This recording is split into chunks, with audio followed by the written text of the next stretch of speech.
ശ്രവണം കീർത്തനം ചാസ്യ സ്മരണം, ഭഗവാനെ പറ്റി കേൾക്കാനും സ്മരിക്കാനും ഒക്കെ സമയം കണ്ടെത്തണേ. ഇങ്ങനെയൊക്കെ ചെയ്താൽ ഹൃദയം വിശാലമാവും, ആഴമുള്ളതാവും, ശുദ്ധാവും. ഈ ഒരു പ്രഹ്ലാദൻ അനുഭവിച്ച ശാന്തി നമുക്ക് ഇവിടെ അനുഭവിക്കാൻ സാധിക്കും യുധിഷ്ഠിര. പിന്നെ വർണ്ണധർമ്മം, ആശ്രമധർമ്മം അതൊക്കെ അനുഷ്ഠിക്കണം. താൻ എവിടെയാണ് നിൽക്കുന്നത് വെച്ചാൽ അതിനനുസരിച്ചുള്ള ധർമ്മം അനുഷ്ഠിക്കുക. തനിക്ക് കിട്ടിയ പണി വൃത്തി ചെയ്യുക. എന്താണ് കിട്ടിയ പണി വൃത്തി ചെയ്യാൻ പറ്റണമെങ്കിൽ തനിക്ക് താല്പര്യമുള്ള പണി തിരഞ്ഞെടുക്കുക, എന്നിട്ട് അത് വൃത്തി ചെയ്യുക. എപ്പോഴും മാറ്റിക്കൊണ്ടിരിക്കരുത്. കിട്ടിയത് എന്ത് ചെയ്യുക, അത്രയേ ഉള്ളൂ. തനിക്കിത് പറ്റണില്ല, എനിക്ക് പറയാൻ പ്രയാസമുണ്ട്, എനിക്ക് സാധിക്കുന്നില്ല, എന്നാൽ പിന്നെ വേണ്ട, അത്രയേ ഉള്ളൂ. കേൾക്കാനാണ് ഇഷ്ടം, എന്നാൽ കേൾക്കുക. അതെന്ത് ചെയ്യുക, അത് ഈശ്വരാർപ്പണമായിട്ട് വൃത്തിയിലിരുന്ന് ശ്രദ്ധിച്ച് കേൾക്കുക മതി. അത്രയേ വേണ്ടു. തനിക്ക് അധ്യാപക വൃത്തിയാണ് ഇഷ്ടം, പഠിപ്പിക്കാനാണ് താല്പര്യം, ശരി ചെയ്യുക. അത് പറ്റണില്ല, എനിക്ക് പട്ടാളാവാനാണ് ഇഷ്ടം, എന്നാൽ പിന്നെ അതിന് പോവുക. അത് ധർമ്മം വൃത്തി ചെയ്യുക. അർജുനൻ അങ്ങനെയായിരുന്നു. അർജുനന് പട്ടാളാവാനാണ് ഇഷ്ടം, എന്നിട്ട് അവിടെ പോയി അവസാനം ആ വില്ലും അമ്പൊക്കെ എടുത്തിട്ട് പറയുകയാണ് എനിക്ക് മാഷാവാനാ മോഹമെന്ന്, മടിച്ചിട്ടാ. ആ ഭഗവാൻ പറഞ്ഞു അത് വേണ്ടടോ, താൻ അവിടെ പോയി അവിടെ കൂട്ടുള്ള തല്ലും അതുണ്ടാവുക, അവരെ വെടിവെക്കും, അതൊന്നുകൂടി ബുദ്ധിമുട്ടാവും. തൻ്റെ ഈ പ്രകൃതം വെച്ചിട്ട് എനിക്കറിയാം തനിക്കെന്താ പറ്റുക, താൻ ക്ഷത്രിയനാണ്, തൻ്റെ ധർമ്മം യുദ്ധം ചെയ്യലാണ്, അത് വൃത്തി ചെയ്യൂ, അത്രേ വേണ്ടൂ. ഒരു പണി മോശമായിട്ടില്ല, എല്ലാ പണിയും കേമം തന്നെയാണ്, ഒന്നും മോശമായിട്ടില്ല. അത് താൻ വൃത്തിയിൽ ആത്മാർത്ഥമായിട്ട് ഈശ്വരാർപ്പണമായിട്ട് ചെയ്യുക. അപ്പോൾ അത് കർമ്മയോഗമായി എന്നാണ്, ഇത്രയേ പറയണുള്ളൂ. അങ്ങനെ ബ്രാഹ്മണൻ, ക്ഷത്രിയൻ, വൈശ്യൻ, ശൂദ്രൻ, ഇങ്ങനെ 4 വർണ്ണങ്ങൾ, ഇതൊക്കെ കേമാട്ടോ. എന്താണ് ഇതിൽ ബ്രാഹ്മണൻ കേമം, ബാക്കിയുള്ളത് മോശം എന്നൊക്കെ പറയുമ്പോഴേ ബുദ്ധിമുട്ട്, അങ്ങനെയൊന്നുമില്ല. അതൊക്കെ നമ്മൾ ഓരോന്ന് ഉണ്ടാക്കിയെടുക്കുക, അത്രയേ ഉള്ളൂ. കട്ടലിൻ്റെ കാല് പോലെയാണ്, 4 കാലും വേണ്ടേ. ഏത് കാലാ കേമം? 1ാമത്തെ കാലം, 2ാമത്തെ കാലം, 3ാമത്തെ കാലം, അങ്ങനെ പറയാൻ പറ്റില്ല. ഒരു കാലില്ലെങ്കിൽ ബുദ്ധിമുട്ട് തന്നെയാണ്. 3 കാല് വെച്ച് കട്ടുമ്പോൾ കിടക്കാൻ എനിക്ക് പറ്റില്ല എന്തായാലും.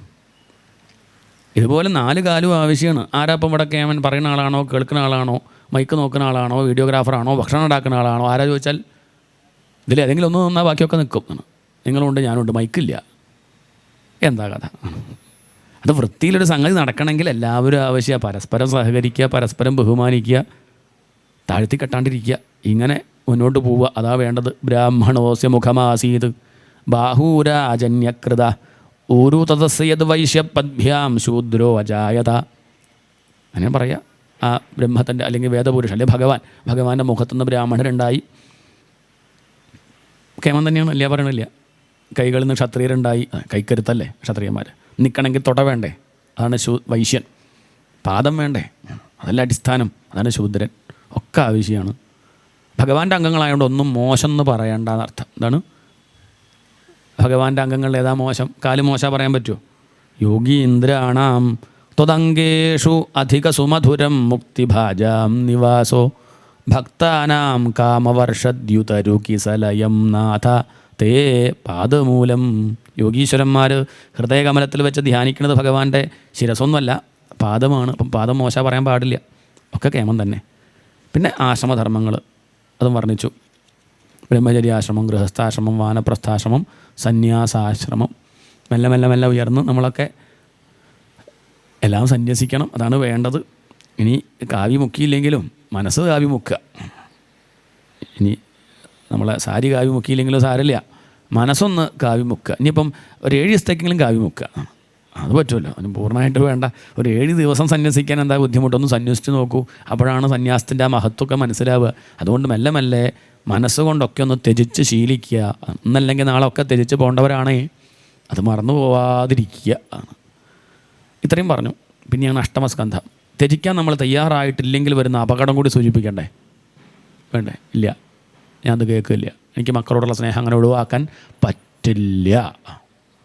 ഭാര്യ മക്കളൊക്കെ എനിക്ക് പ്രധാനമാണ്. പ്രധാനമല്ല എന്നല്ല കേട്ടോ, സ്നേഹം ഒഴിവാക്കണമെന്ന് പറഞ്ഞിട്ടുമില്ല. പറയണത് മമത ഒഴിവാക്കണമെന്നേ പറഞ്ഞിട്ടുള്ളൂ.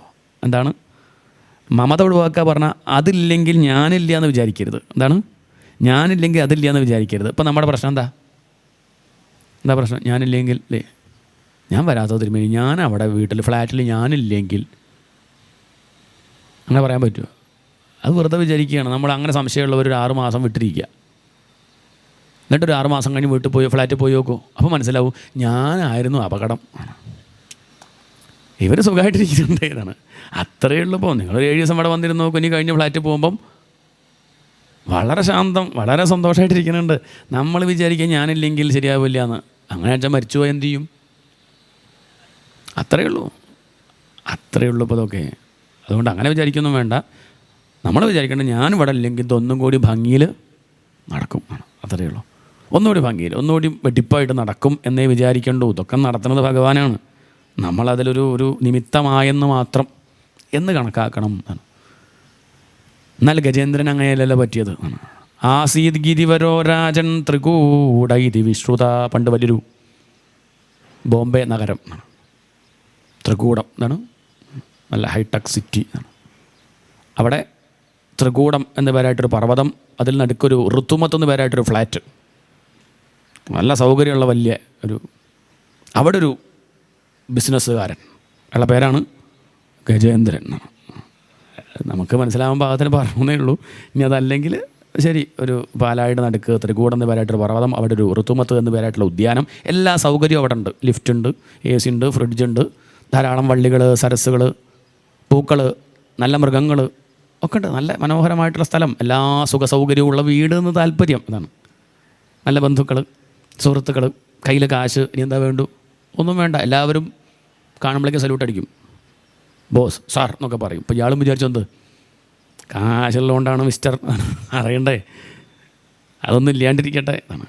അദ്ദേഹം വിചാരിച്ചു എല്ലാവരും ഗജേന്ദ്രൻ കി ജയ് എന്ന് വിളിച്ചപ്പോൾ ഞാനൊരു കേമനാണേ എന്ന് അദ്ദേഹത്തിനും തോന്നി. തനിക്ക് ബന്ധുക്കളും സുഹൃത്തുക്കളും, തൻ്റെ കയ്യിൽ കാശും, നല്ല ആരോഗ്യവും ഉണ്ടല്ലോ, പ്രഷറില്ല, ഷുഗറില്ല, കൊളസ്ട്രോളില്ല, ഒന്നുമില്ല. അങ്ങനെ അദ്ദേഹം അഭിമാനിച്ചു നടന്നു. ഒരിക്കലും എന്താ ഉണ്ടായി ചോദിച്ചാൽ ഗജേന്ദ്രനെ കുറ്റം പറയലിട്ടോ, അങ്ങനെ വിചാരിക്കരുത്. നമുക്ക് മനസ്സിലാവുന്ന വിധത്തിലൊന്നും ഒരു ഗൃഹസ്ഥനുണ്ടാവുന്ന വിഷമമാണ് ആര് പറയണത്, ഈ ഗജേന്ദ്രൻ്റെ ലീലയിലൂടെ വർണ്ണിക്കുന്നത് നമ്മളെപ്പോലുള്ള ഗൃഹസ്ഥന്മാർക്ക് വന്നു പോകാവുന്ന അബദ്ധം സൂചിപ്പിക്കുകയാണ്.